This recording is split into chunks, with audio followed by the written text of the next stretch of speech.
Ce soir en manchette, fillette abandonnée à Vanier, des voisins ébranlés. Le Parti québécois retire l'anglais intensif en 6e année des bancs d'école.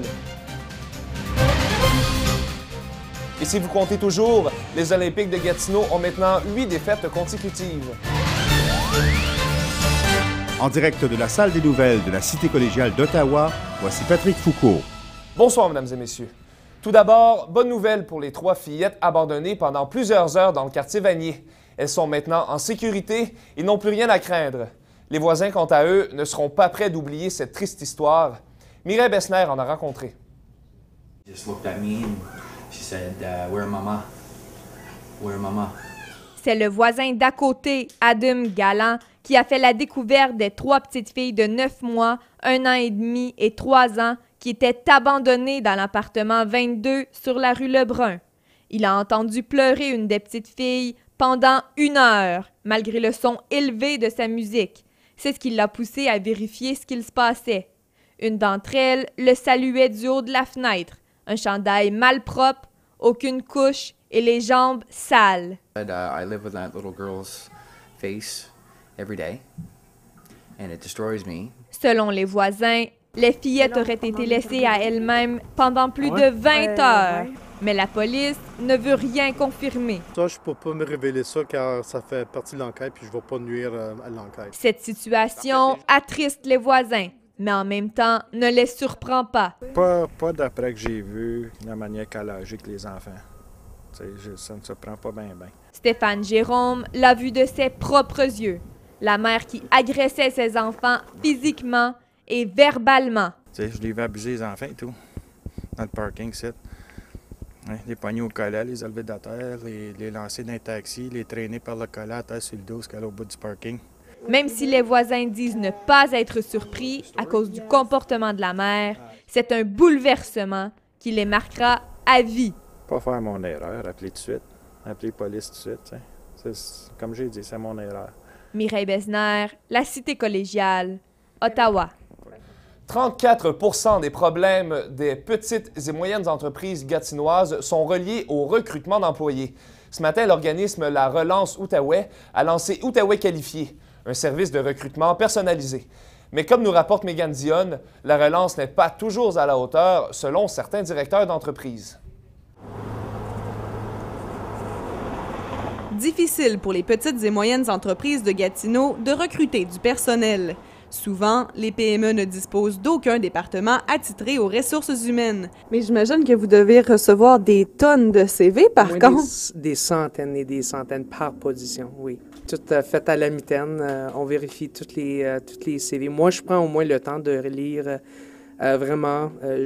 au moins 30 à 45 secondes par CV. En réaction à cette problématique, l'organisme La Relance Outaouais vient de mettre sur pied une initiative visant à assister les entreprises dans leur processus d'embauche. De plus en plus, on reçoit des appels des entreprises.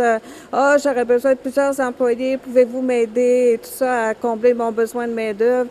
Alors, c'est un peu à la suite de ça qu'on s'est dit, je pense que ce serait important qu'on leur accorde vraiment un service pour eux pour répondre à leurs besoins. Pour la direction du Best Western de Gatineau, le programme de La Relance Outaouais pour recruter du personnel ne répondait pas convenablement à ces attentes. Honnêtement, pour nous, ça serait pas un bon fit présentement. On a autre manière de trouver de recrutement d'employés qui marchent bien pour nous. Par ailleurs, les services de la relance ne sont pas gratuits. Les entreprises nécessitant de l'aide de l'organisme doivent débourser 1 000 $. Mais ce qui permettra à l'organisme de se démarquer, selon Mme Tremblay, c'est que les services sont personnalisés. Le Centre local d'emploi, eux, ils accueillent beaucoup de personnes en même temps. C'est pas autant personnalisé que nous. Nous, on s'assoit avec le candidat, on prépare son CV, on lui fait des simulations d'entrevue, on lui fait des lettres de présentation, des lettres de remerciement. On fait tout ça. Dans la région de la capitale nationale, au moins 1 000 travailleurs sont à la recherche d'un emploi, ce qui laisse croire à la Relance Outaouais que son nouveau service saura faire sa marque auprès des chercheurs d'emploi et des employeurs de l'Outaouais. Mégane Dionne, à Cité collégiale, à Gatineau. C'est la semaine prochaine que des élèves en surplus de la commission scolaire des Draveurs connaîtront l'école dans laquelle ils seront transférés cet automne. On le sait, de plus en plus d'élèves fréquentent les écoles de la région, mais les mesures prises par la commission scolaire font déjà plusieurs mécontents.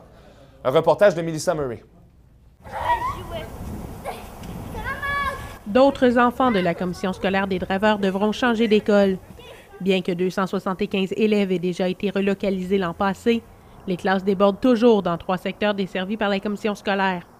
Ces mesures n'affectent pas seulement les parents, mais aussi la fratrie, tandis que les parents doivent consacrer plus de temps à la routine et se séparer pour les réunions avec les enseignants. Les enfants, eux, s'ennuient de leurs frères et de leurs sœurs.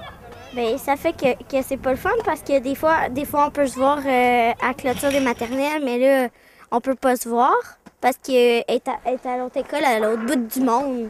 J'étais déçue pour le côté pratique surtout, mais aussi pour le fait qu'il n'y aurait pas les mêmes professeurs. Les parents seront fixés sur le sort de leurs enfants la semaine prochaine. Les familles concernées ont été convoquées par la commission scolaire pour la présentation du découpage des nouvelles zones scolaires.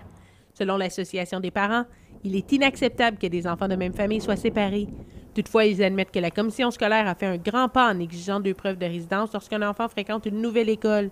La présidente de l'Association des parents, Nathalie Doré-Pagé, croit que plusieurs personnes contournaient les règles. Certains parents savaient qu'il y avait malheureusement des gens, pour plusieurs raisons, voulaient envoyer leurs enfants en école, donc ils utilisaient l'adresse de grand-maman, du beau-frère, de la belle-sœur ou d'un ami, et ils donnaient cette adresse-là comme lieu de domicile. La réouverture de l'école primaire des 3 saisons est une piste de solution étudiée par la commission scolaire des Draveurs. Toutefois, les parents demeurent sceptiques à cette idée, puisque les élèves devraient tout de même être relocalisés. Melissa Murray, pour la Cité collégiale, à Gatineau. Un jeune homme de 19 ans a été sauvagement battu hier soir à coups de bâton de baseball dans le secteur de Gatineau. La victime se sentait suivie avant de recevoir les premiers coups. On en parle avec Jérémy Bergeron. Bon, Jérémy, aucun suspect n'a toujours été arrêté. En effet, Patrick, aucun suspect n'a été intercepté pour le moment. En fait, ce sont 2 individus qui seraient recherchés. Qu'est-ce qui s'est passé? Eh bien, c'est simple. À 23h30, la victime se sentait suivie. Elle a donc décidé d'aller se réfugier derrière une maison de la rue Cavalière à Gatineau. C'est à ce moment que les 2 individus s'en seraient pris à lui à coups de bâton baseball. Une fois l'acte terminé, ils ont aussitôt pris la fuite. Aucun motif n'a été révélé en ce moment de qu'est-ce qui pourrait être la cause. Mais cependant, la victime a été transportée au centre hospitalier. On peut écouter Jean-Paul Lemay du service de police de Gatineau. Il y a eu plusieurs lacérations et des fractures multiples. Il a été transporté à l'hôpital de Gatineau et on ne craint pas pour sa vie. Alors, Jérémy, on va passer à un tout autre dossier maintenant. La police de Gatineau met en garde la population à propos de cas d'extorsion par Internet. Oui, c'est après plusieurs plaintes de gens à Gatineau, en fait, sur les arnaques Internet, que la police a décidé de mettre la population en garde. Le système était très simple. En fait, les femmes réussissaient à convaincre les hommes sur des sites de rencontres de se dénuder devant la caméra à l'ordinateur. Et une fois les actes sexuels terminés, eh bien, elles menaçaient les hommes de mettre la vidéo sur Internet, à moins que celui-ci lui verse de l'argent. On peut écouter le conseil de la police que donne à la population.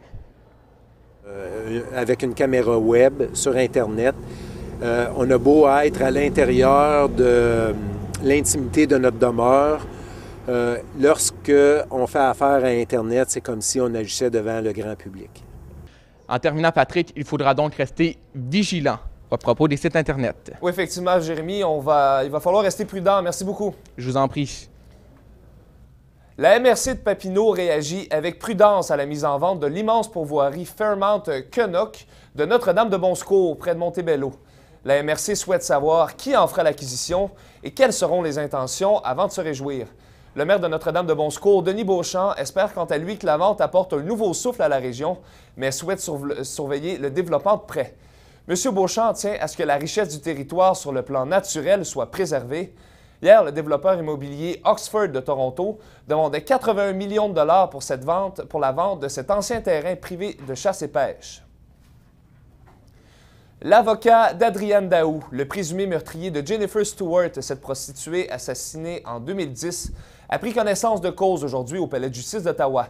Il affirme que les antécédents judiciaires de son client n'auront pas d'effet sur la décision du juge, mais s'il est reconnu coupable, la peine sera cependant d'au moins 25 ans. Adrienne Daou devra attendre jusqu'à la semaine prochaine avant de savoir s'il y aura procès, mais on ne sait toujours pas quand la sentence sera dévoilée. Au retour de la pause, vos actualités nationales et internationales avec Louis-Charles Poulain. Restez des nôtres.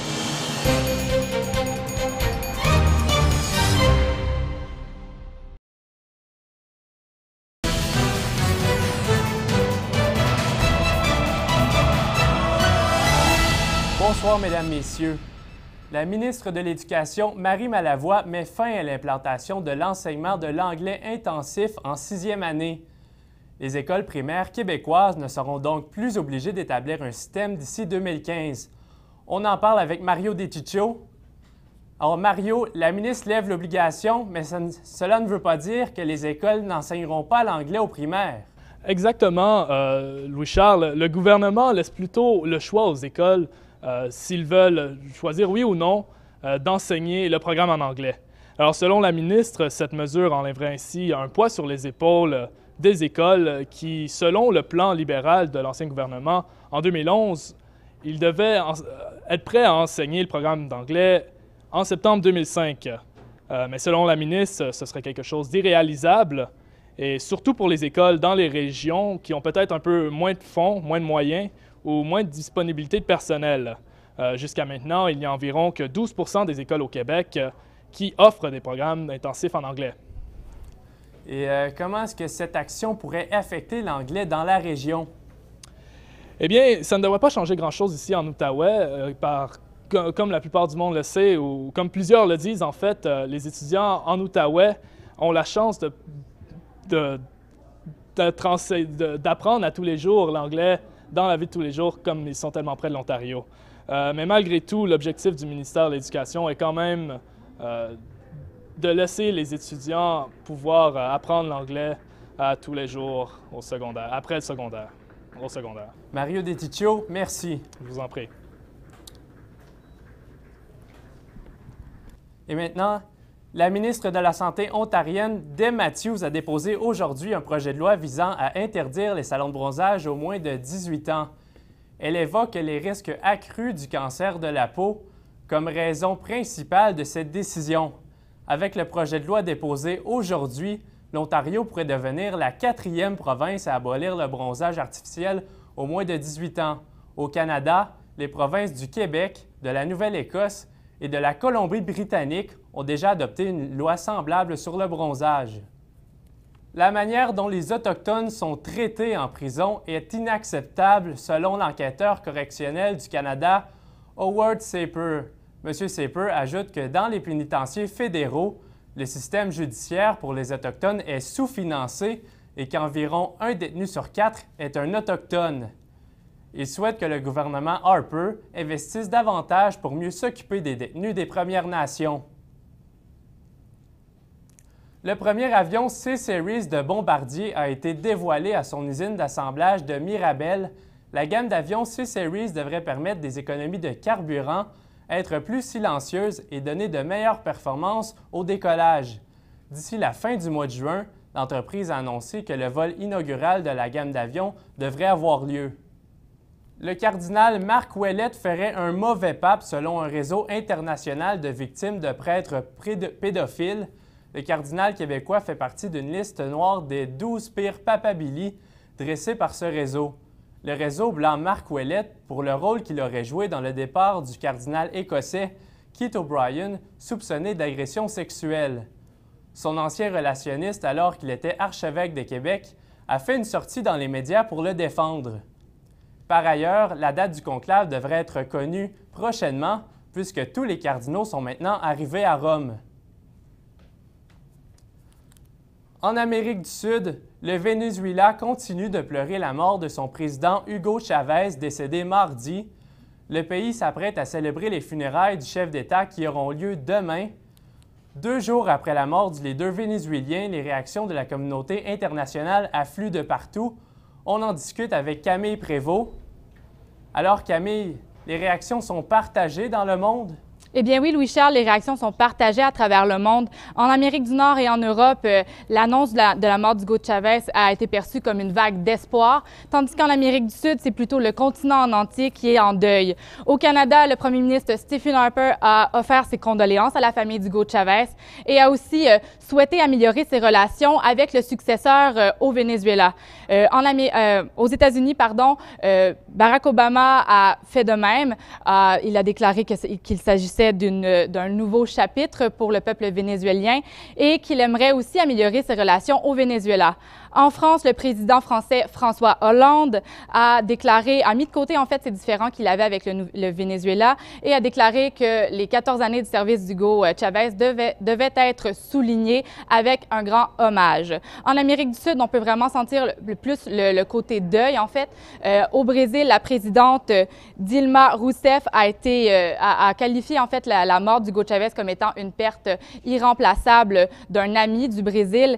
Et au Pérou, le président Ollanta Humala a exprimé sa profonde douleur et a fait part de sa solidarité envers le peuple vénézuélien. Et Camille, comment se déroule le deuil au pays? Présentement, au Venezuela, un deuil national de 7 jours a été décrété. Il n'y a aucune activité au pays. Les écoles sont même fermées. Les activités reprendront à la normale dès lundi. Cependant, dans la ville de Caracas, la capitale du Venezuela, des centaines de milliers de Vénézuéliens font la file d'attente devant l'Académie militaire où la dépouille d'Hugo Chavez est exposée jusqu'à ce soir. Les funérailles auront lieu demain. La transition du gouvernement est assurée par le vice-président Nicolás Maduro. Nicolás Maduro qui est chargé en fait de déclencher les élections présidentielles dans les 30 prochains jours. Il a d'ailleurs confirmé qu'il serait le candidat officiel à la présidence, qu'il serait le candidat officiel pour le Parti socialiste. Merci beaucoup, Camille. Merci. L'ancien premier ministre italien Silvio Berlusconi a été condamné à 1 an de prison. Il a été reconnu coupable par un tribunal de Milan de violation du secret de l'instruction relativement à un scandale bancaire remontant à 2005. Il avait publié illégalement des transcriptions d'écoute électroniques menées dans le cadre d'une enquête policière par un quotidien appartenant à son empire médiatique. La décision devrait être portée en appel, donc M. Berlusconi pourrait peut-être éviter de se retrouver derrière les barreaux. Une motion proposée par les États-Unis visant à interdire le commerce international de l'ours polaire ne sera pas adoptée. Cette motion a été battue par 42 voix contre 38, alors que 46 se sont abstenus de voter lors d'une rencontre environnementale internationale. Le Canada fait partie des 42 voix à avoir voté contre cette proposition. Selon des experts, la population d'ours polaires pourrait décliner de plus de 60 % d'ici 2050. Restez avec nous. Au retour, Sophia Bagawi vous présentera les sports.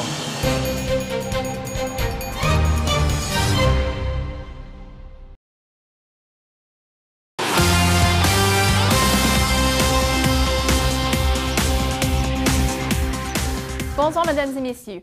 Les Olympiques connaissent présentement leur pire séquence de défaites de la saison, ayant perdu leurs 8 derniers duels. Même si l'équipe est assurée de participer aux séries éliminatoires, les joueurs sont déterminés à compléter la saison sur une bonne note. Olivier Caron était à l'entraînement de ce matin. L'entraîneur-chef des Olympiques de Gatineau, Benoît Gros, travaille sans relâche avec ses joueurs en vue des séries éliminatoires. La formation gatinoise traverse présentement sa pire séquence de la saison. Ils ont perdu leurs 8 dernières rencontres. L'entraîneur-chef explique les insuccès de son équipe par les nombreux blessés. On a, je pense, 5 compteurs de 20 buts. Il y en a 3 qui sont absents. Donc, ça nous reste peu de munitions pour finir. Les joueurs des Olympiques sont conscients des difficultés que connaissent leur équipe récemment. Émile Poirier et Olivier Naintrouleau sont d'avis que tous les joueurs doivent se mettre à jouer ensemble s'ils veulent connaître plus de succès pour la fin de la saison. Travailler en équipe, s'unir ensemble, travailler chaque match, travailler fort. On les a perdus, mais on a bien travaillé, je trouve. Puis, à un moment donné, ça va virer notre bord, puis je pense que tout doit bien aller avec le travail. Il faut rester focusé sur notre plan de match, jouer 3 périodes, 60 minutes de jeu intense, travailler fort, puis ça va venir. Benoît Gros croit que son équipe doit améliorer sa vitesse d'exécution sur la glace pour connaître plus de succès dans le dernier droit jusqu'aux séries. Je pense que ça passe par une meilleure prise de décision avec la rondelle offensivement. Puis essayer là, d'augmenter la vitesse de notre jeu offensif. Je pense que c'est ça qui parfois nous fait défaut. Avec seulement 5 matchs à disputer à la saison régulière, les joueurs de Benoît Gros s'entendent pour dire qu'il faudra redoubler d'ardeur, question de terminer la saison en force. Et ça commence dès demain soir, alors que les Olympiques reçoivent la visite des Foreurs de Val-d'Or au centre Robert-Gartin. Olivier Caron, la Cité collégiale, Gatineau. Les sénateurs d'Ottawa n'ont su compléter la remontée hier. Les Maple Leafs de Toronto les ont battus par la marque de 5-4 au Centre Air Canada.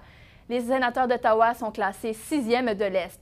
Au terme de cette partie, les nombreuses blessures chez les sénateurs mettent toujours les bâtons dans les patins de l'équipe. À ce sujet, Jason Spezza pourrait revenir au jeu dès la fin du mois de mars.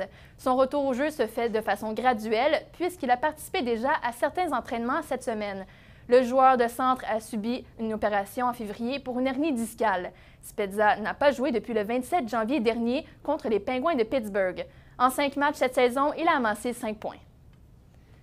Les choses vont mal pour Carey Price depuis quelques semaines. Le Cerbère du Canadien n'est pas satisfait avec son rendement. Il a admis devoir améliorer certains aspects de son jeu. Il a d'ailleurs fait beaucoup de temps supplémentaire lors de l'entraînement optionnel d'hier. Mais le gardien du tricolore est loin de se décourager. Même s'ils ont laissé 2 points sur la table à Long Island mardi, le Canadien est encore au premier rang dans l'Est, 2 points devant les Pingouins de Pittsburgh. C'est à rappeler que ce sera Carey Price qui défendra le filet du Canadien contre les Hurricanes de Caroline ce soir. Dans le monde du tennis maintenant, la Fédération internationale de tennis a confirmé l'arrivée d'un programme d'antidopage. Le passeport biologique est la mesure instaurée dans le but d'accroître le dépistage du dopage. Allons rejoindre Olivier Breton. Olivier, pouvez-vous nous expliquer les principes de ce passeport biologique? Sophia, le passeport biologique est en quelque sorte une compilation des résultats sanguins des joueurs de tennis. Donc, au fil de leur saison, de leur carrière, plusieurs prises de sang seront faites, ensuite analysées, puis compilées. Donc, lorsqu'une anomalie surviendrait, eh bien, il serait possible d'y déceler un cas de dopage. Cette mesure entrera en vigueur dès cette saison, autant du côté masculin que féminin. Et le président de la Fédération internationale de tennis, Francesco Ricci, se dit très content de cette mesure, dont il a forte estime. Il croit qu'elle permettra d'enrayer le dopage dans le tennis, un sport qui n'était pas vraiment régi dans ce domaine auparavant. Merci, Olivier. Je vous en prie. Le verdict des médecins est tombé. Ronnie Keller restera paralysé à vie. Le défenseur du club de hockey Alton en Suisse a été victime d'une violente mise en échec par derrière. Le plaquage l'a propulsé tête première dans la bande. L'incident aurait causé une grave lésion à sa 4e vertèbre thoracique. Ronnie Keller pourra quitter l'hôpital dans quelques jours. Voilà, c'est ce qui complète vos nouvelles de sport. Dans un instant, le mot de la fin avec Patrick Foucault.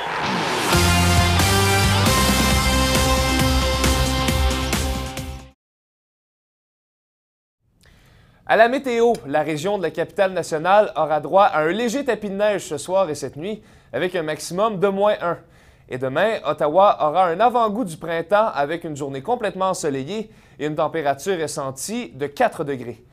En terminant, la Société irlandaise de la région de la capitale-nationale a lancé l'édition 2013 de son festival irlandais. Du 7 au 17 mars, des milliers d'Irlandais de la région se réuniront pour célébrer la fête de la Saint-Patrick. Chants, danse, nourriture et bière irlandaise seront au rendez-vous. La classique parade des Irlandais sera de retour pour une 31e année le 16 mars. Voilà, c'est ce qui conclut ce bulletin définissant en journalisme à la Cité collégiale. Merci d'avoir été à l'écoute. Bonsoir et à demain.